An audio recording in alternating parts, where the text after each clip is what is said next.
The first phase of polling for the Jammu and Kashmir Assembly elections is set to take place on 18th September, marking the first elections in the region in a decade. The initial phase will cover 24 assembly segments in districts like Doda, Kishtwar, and Ramban.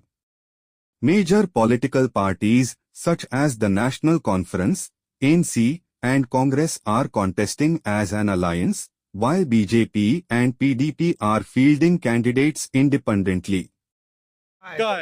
सीधी बात है, उनको डर बहुत लग रहा है। फारूक साहब से कहो डरो मत, कोई बात नहीं। आपने बहुत देखा तब्दीली आने वाली है। फारूक साहब अपने उठपटांग बयान से उस तब्दीली को रोक नहीं सकते। किस बुनियादों पर क्या रहेगा इस इलेक्शन के जो हमारा अलायंस है उसकी बुनियाद खुलूस पे है और उसका मकसद सिर्फ ये है कि कश्मीर और कश्मीरियों की बात करें, कश्मीर मसले के हल के लिए कोशिश की जाए, जो इंसानी हुकूक की पामालियाँ हो रही है उसके खिलाफ आवाज़ उठाई जाए और नई दिल्ली को पुरअमन मुज़ाकरात के लिए आमादा किया जा सके। उसके लिए इलेक्शन में हम अलायंस कर रहे हैं। जहाँ जहाँ पर जमात इस्लामी के उम्मीदवार है हम उनकी हिमायत करेंगे, जहाँ हमारे उम्मीदवार हैं वहाँ वो हमारी हिमायत करेंगे। जहाँ कोई ऐसी जगह है जहाँ पर दोनों के वक्त की कमी थी वहाँ पर एक फ्रेंडली कॉन्टेस्ट होगा। शुक्रिया। आज शुरू से ही एनसी और पीडीपी आपकी मुखालिफ रही है। आज फिर फारूक अब्दुल्ला ने आपको बीजेपी और आरएसएस का एजेंट कहा है। सीधी बात है, उनको डर बहुत लग रहा है। फारूक साहब से कहो डरो मत, हिम्मत करो, कोई बात नहीं। आपने बहुत देखा तब्दीली आने वाली है। फारूक साहब अपने उठपटांग बयान से उस तब्दीली को रोक नहीं सकते। In Jammu and Kashmir, security forces used drones to track down a terrorist's attempted escape in Baramulla. The incident underscores the ongoing challenges related to militancy in the region.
The Indian government is working on a revised national water policy, expected to be implemented soon.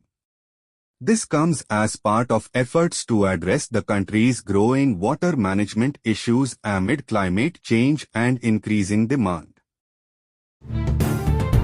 In Delhi, political tensions are escalating as leaders from the BJP intensify their criticism of Chief Minister Arvind Kejriwal. This follows Manish Sisodia's ongoing legal challenges and the Delhi government's difficulties in recent months. संदेश से ये साफ है कि Bharatiya Janata party CBI को और ED को अपने तोता मैना की तरह इस्तेमाल करते हुए अरविंद केजरीवाल जी को अंदर रखने के लिए साजिशें रच रही थी। खुद ऑनरेबल सुप्रीम कोर्ट में ये कहा गया आज कि जिस तरह से सीबीआई ने सीएम साहब को अरेस्ट किया, उससे यह साफ हो जाता है कि सीबीआई जानबूझकर केजरीवाल जी को अंदर रखने की मंशा के तहत उनको गिरफ्तार कर रही थी। ये बात आज के ऑनरेबल सुप्रीम कोर्ट के फैसले में साफ हो रही है। केजरीवाल जी को जेल में रखने की मंशा के तहत सीबीआई केजरीवाल जी को अरेस्ट करती है। और ये मंशा किसकी है? केजरीवाल जी ने कुछ गलत तो किया नहीं। मंशा है भारतीय जनता पार्टी की। भारतीय जनता पार्टी की यह मंशा थी कि अरविंद केजरीवाल जी अंदर रहें जेल के। इसलिए जब ईडी से केजरीवाल जी बाहर आने लगे तो उस वक्त सीबीआई से उनको अरेस्ट कराया गया।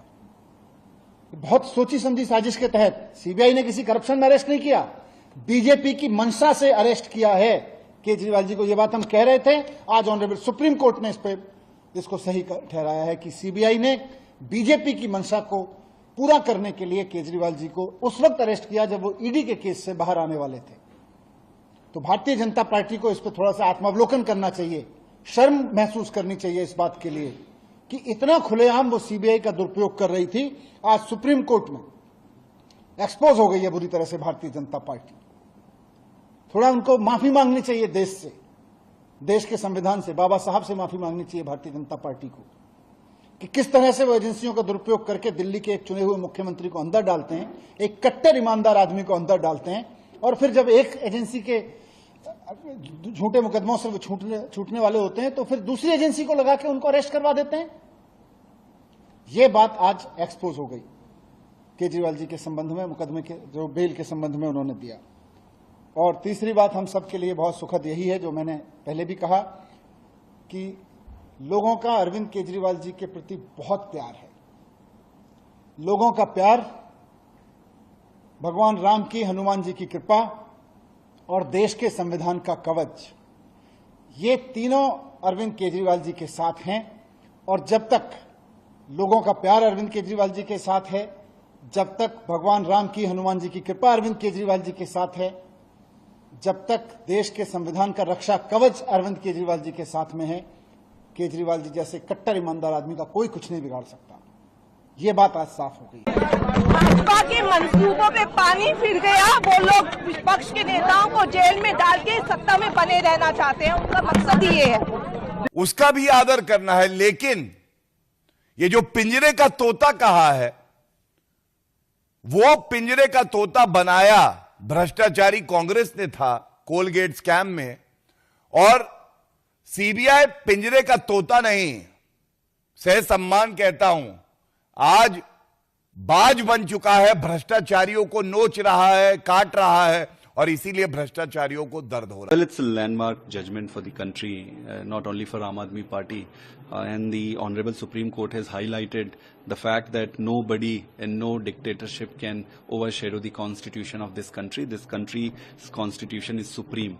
So we are all happy, and we hope that people of this country would always become custodian of democratic principle of this country. And how do you see the observation of Justice Bhuiya, who said that the CBI shouldn't be a case file? See, it is very startling, and it's a very depressing in a way as an Indian citizen that an institutions whose primary responsibility is to protect the constitution and democratic principle and follow the standard protocol and processes laid down by the law of the land. Instead of doing that, they have been behaving as if a caged parrot. taking instruction from their political masters and behaving as if they are more responsible to the political masters than the country. So Honorable Supreme Court has highlighted and categorically told them that do not behave like a caged parrot, rather behave like a free parrot. And now BJP is asking for his resignation. Yeah, they have been asking since beginning, but see, I would say just go and take some break, nothing happening, nothing doing, and enjoy your life.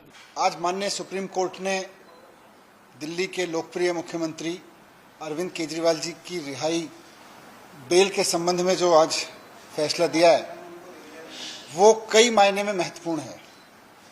सबसे पहले तो निश्चित रूप से आम आदमी party के लिए, दिल्ली सरकार के लिए, हम सब के परिवारों के लिए ये बहुत बड़ी राहत की बात है, बहुत भावुक क्षण है कि हमारे भाई, हमारे प्रिय नेता, हमारे गुरु, राजनीतिक गुरु अरविंद केजरीवाल जी भारतीय जनता पार्टी के तमाम कुचक्रों के बाद बाहर आएंगे। उनकी तमाम साजिशें रखी की रखी रह जाएंगी भारतीय जनता पार्टी वालों की।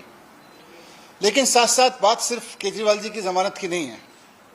आज माननीय सुप्रीम कोर्ट ने भारतीय जनता पार्टी को भी एक बहुत बड़ा संदेश दिया है कि तुम्हें अपनी तानाशाही बंद करनी पड़ेगी। आज माननीय सुप्रीम कोर्ट का आदेश भारतीय जनता पार्टी के मुंह पे एक कड़ा तमाचा है कि आप एजेंसियों का दुरुपयोग कर रहे हो, आपने एजेंसियों को अपना केज पैरट बना के रखा हुआ है। ऑनरेबल सुप्रीम कोर्ट ने बहुत साफ शब्दों में कहा कि सीबीआई केज पैरट की तरह से काम कर रही है।